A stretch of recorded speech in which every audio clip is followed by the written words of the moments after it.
Salut les amis, la présentation de la nouvelle Transalp 750 de chez Honda. Alors, beaucoup l'ont décriée quand elle est sortie parce qu'elle a ce côté un peu de la gamme CB avec ce phare. Elle manque un peu de personnalité et ça c'est ce que disaient les journalistes moto ou autres. Et puis en fait en la voyant, elle garde quand même, comment vous dire, moi je trouve, hein, une chose très importante de l'Africa Twin, non, de la Transalp, pardon, et qui a fait son succès, c'est la simplicité. Voilà. Euh, c'est un 750 cm3 bicylindre qui développe 91 chevaux. Vous avez possibilité de l'avoir en A2. Et ce que j'aime sur cette moto, hormis le pot que je trouve trop bas, en position trop basse, s'il était monté un peu plus haut, ça serait mieux, je crois. Après, c'est un moteur suspendu.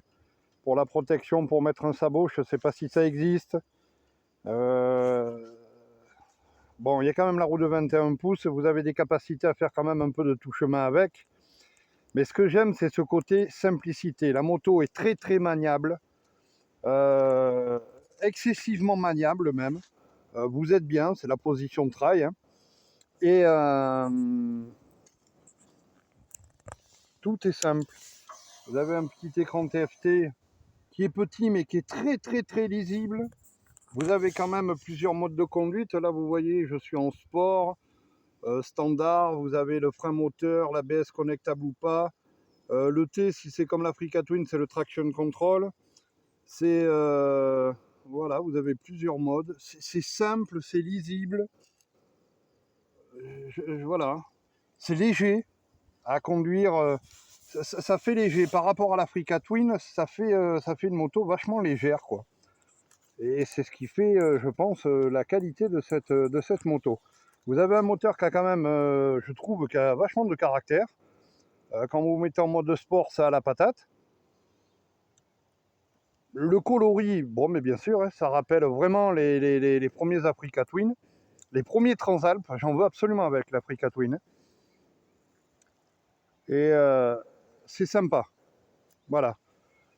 Par rapport à son prix qui est aux alentours des 12 000 € aussi, je crois. Vous avez comme sur l'Africa Twin, j'en veux avec l'Africa Twin, mais les clignotants gabarit qui restent allumés tout le temps. Tout est à LED. Le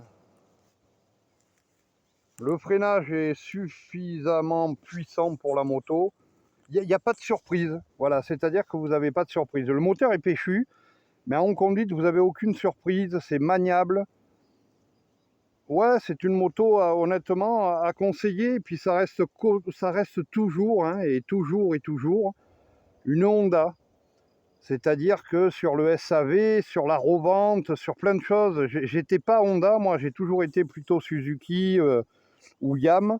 Mais je reconnais que quand vous avez une Honda, ben, vous avez la fiabilité, vous avez un SAV béton et vous avez comment dirais-je, la cote ne descend pas, quoi. Vous avez une Honda, vous la revendez, vous perdez pratiquement pas d'argent.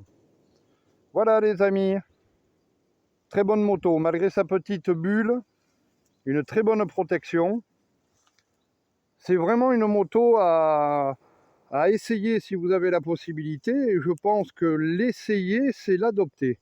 Il n'y a pas de floriture, c'est voilà, c'est la simplicité, et c'est ce qui fait aujourd'hui que parfois une moto simple, les motos simples sont les meilleures.